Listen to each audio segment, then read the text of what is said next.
Ndi n'iteka n'umunezero nsubire ngusuhuze nkwakaze nshuti mukunzi wacu wobandanya kubana natwe ngaha kuri ino mboneshakure igushikiriza amakuru, ibiganiro kumwe n'inkuru bigezweho biriko bivugwa irya nino mu gihugu c'u Burundi no hakurya y'imbibe z'igihugu c'u Burundi mu yandi makungu. Ndaguhaye ikaze, ndaguhaye mwiriwe cange mwaramutse bivanye n'aho udukurikira uherereye kuri uwu munsi wa kabiri igenekerezo rya 13 Ruhuhuma 2024. Ico utegerezwa gusa ni ugufyonda sabone canke subscribe nawe utarafyondako hama ukabandanya urashikirwa n'amakuru, ibiganiro kumwe n'inkuru tubandanya gushikiriza binyuriye ngaha kuri ino mboneshakure imwe rudende bigutohoreza hama ikabigushikiriza vyose uko vyakabaye kamwe ku kandi mu buryo butosoye kandi butomoye atana kamwe kavuyemwo. Ano makuru rero harabashimikiye ku ngingo nkuru nkuru zikurikira: igiharo, imwe mu ndongozi z'imbonerakure irapfunzwe yagirizwa gufata ku nguvu. Ernest Niyonizeye arongoye imbonerakure muri zone na komine Giharo mu ntara ya Rutana iri mu bumanuko bushira uburengero bw'u Burundi, apfungiwe mu gasho k'igipolisi ca komine kuva ku munsi wa gatanu uheze. Ku bw'amasoko Igiharo hakurikiranwa ku caha co gutera inda umwigeme wo mu mwaka w'umunani kw'ishure shingiro rya Giharo. Abavyeyi b'uwo muyabaga basaba ibihano vy'akarorero ku wakoze iryo bara. Ku bwa rimwe mu masoko mu gipolisi, Ernest Niyonizeye yahagaritswe ku munsi wa gatanu w'uwa cenda Ruhuhuma n'uwujejwe igendereza muri komine Giharo. Vyinshi kuri ino nkuru ni mukanye mu buryo bw'idonido, ntuje kure. Ico utegerezwa gusa ni ukubandanya kumwe natwe. Nayo i Busoni abasirikare bitwaje ibirwanisho bikomakomeye bibonekeza ku rubibe rw'u Burundi n'u Rwanda. Hatanzwe itegeko ryo kuva mu mabarabara hakiri kare. Abasirikare b'u Burundi n'imbonerakure ni ukuvuga abanywanyi b'umuhari w'urwaruka rwa CNDD FDD baraboneka ku bwinshi kuva leta y'u Burundi itangaje ko yugaye urubibe rwayo n'u Rwanda. Amasaha yo guhagarika ibikorwa no kuryama yarashizweho muri komine Busoni mu ntara ya Kirundo hafi y'urubibe rw'u Burundi n'u Rwanda. Abanyagihugu bavuga ko batewe umutima uhagaze n'uruja n'uruza rw'abo basirikare bafise ibigwanisho vya rutura. Abana barasiba ku mashure bakaba bavuga ko bafise ubwoba. Vyinshi kuri ino nkuru navyo ni mukanye mu buryo bw'idonido, ntuje kure. Ico utegerezwa gusa ni ukubandanya kumwe natwe. Nayo kandi abakukuruke bahoze mu gisoda n'igipolisi c'igihugu barasaba amafaranga bemerewe. Abahoze mu gisoda ndetse n'igipolisi c'igihugu basaba ko ivyo bemerewe n'umukuru w'igihugu Evariste Ndayishimiye ko vyoshirwa mu ngiro nimba bitari uruhendo. Ivyo babivuga bafatiye ku majambo umukuru w'igihugu yivugiye igihe yarahira kurongora igihugu mu mwaka w'ibihumbi 2020, aho yavuze ko abahoze ku rugamba bazohora baronka agashahara kangana n'ako bahora bahembwa bakiri ku kazi. Ku bw'inkuru dukesha iradiyo RPA ijwi ry'abanyagihugu, abo bahoze ku rugamba bavuga ko Evariste Ndayishimiye yabibagiye. Umwe mu bahoze ku rugamba yaganiriye na RPA agira ati: twararyohewe twumvise umukuru w'igihugu ashikiriye ubutegetsi ariko ararahira avuga yuko agiye gukora ibishoboka vyose abantu bose bageze mu zabukuru bahoze bakorera igisoda n'igipolisi c'igihugu ko bazoronka agashahara kangana n'ako bahora bahembwa bakiri ku kazi. Tumaze kuvyumva twariruhukije turavuga ko turonse umukuru w'igihugu yitaho abakukuruke kuko ata wundi mu perezida wundi yigeze atwiyumvirako.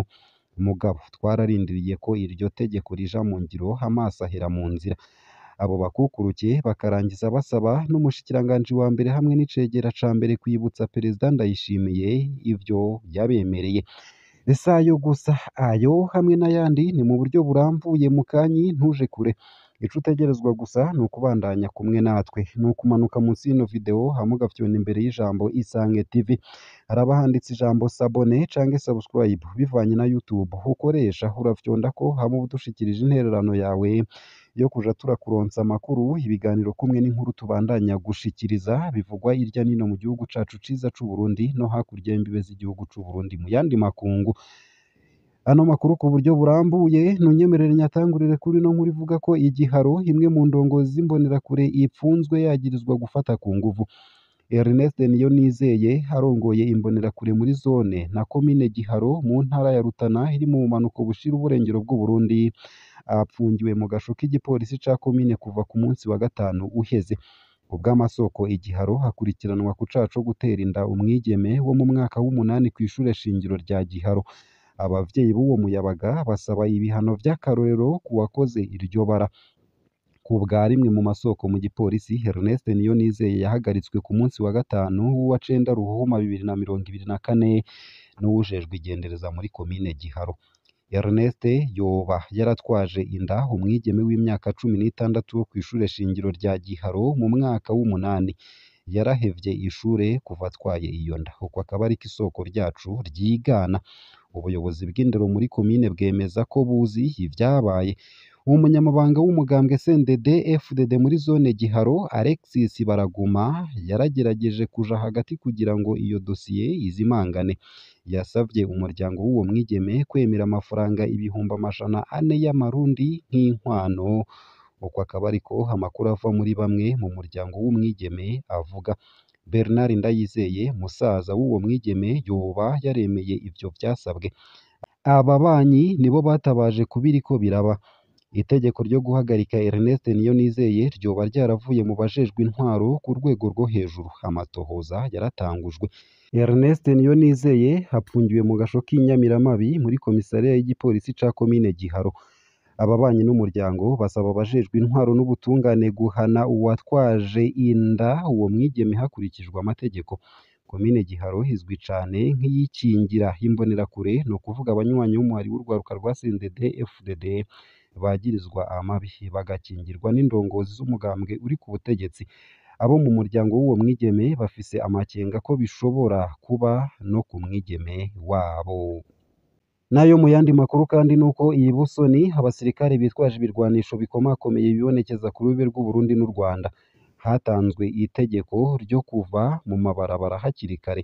Abasirikare b'u Burundi n'imbonerakure, no kuvuga abanywanyi b'umuhari w'urwaruka rwa CNDD FDD, baraboneka ku bwinshi kuva leta y'u Burundi itangaje ko yugaye urubibe rwayo n'u Rwanda. Amasaha yo guhagarika ibikorwa no kuryama yarashizweho muri komine Busoni mu ntara ya Kirundo hafi y'urubibe rw'u Burundi n'u Rwanda. Abanyagihugu bavuga ko batewe umutima uhagaze n'uruja n'uruza rw'abo basirikare bafise ibigwanisho vya rutura. Abana barasiba ku mashuri, bavuga ko bafise ubwoba.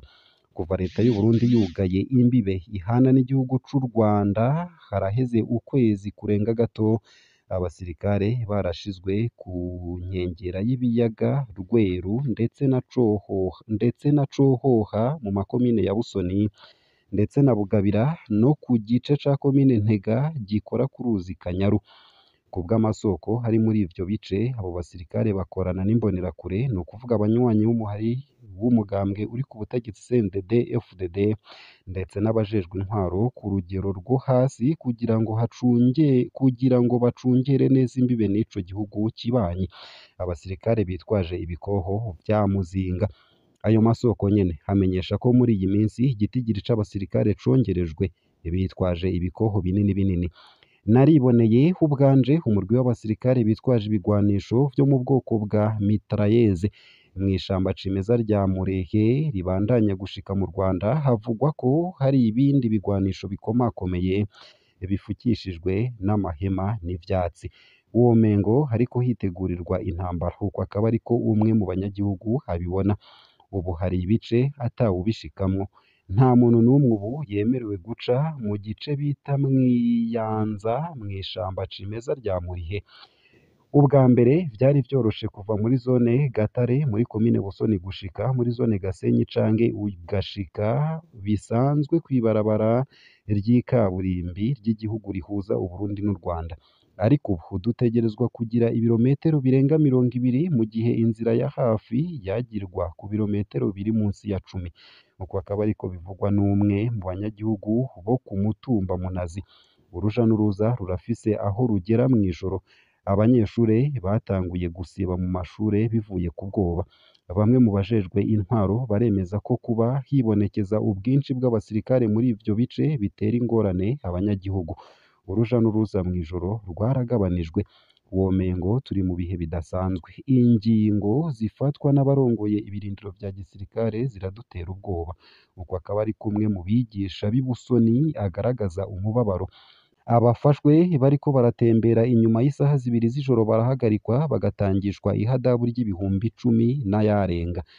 bitagenze uko baca bajanwa ku kirindiro bakararaho uko akaba ari kumwe mu bigisha amenyesha mu gihe bishitse bakavyanga abo banyagihugu barakubitwa n'abasirikare amasoko yacu ku mutumba wa Gatete akaba avuga ko hari abanyeshuri batanguye gusiba mu ishure baratinya abasirikare bitwaje ibigwanisho bitamenyerewe bikeka ko hari inkoho zishobora kwasirana ku mpande zibiri uko akaba ariko bishimangirwa n'abanyagihugu bo mu Gatete hafi y'urubibe abanyagihugu basaba iyugururwa ry'imbibe ubwa vuba kubw'inahe zaho nyene ngaha akaba ariho nsoreje ano makuru nari naguteguriye ariko avugwa irya nino mu gihugu c'u Burundi no hakurya y'imbibe z'igihugu c'u Burundi mu yandi makungu ndakwipfurije kubandanya uraroranirwa no kugira ibihe vyiza n'umunsi mwiza ico utegerezwa gusa ni ukumanuka munsi y'ino video hama ugafyona imbere y'ijambo Isange TV haraba handitse ijambo sabone canke subscribe urafyondako hama udushikirije intererano yawe yo kuja turakuronsa amakuru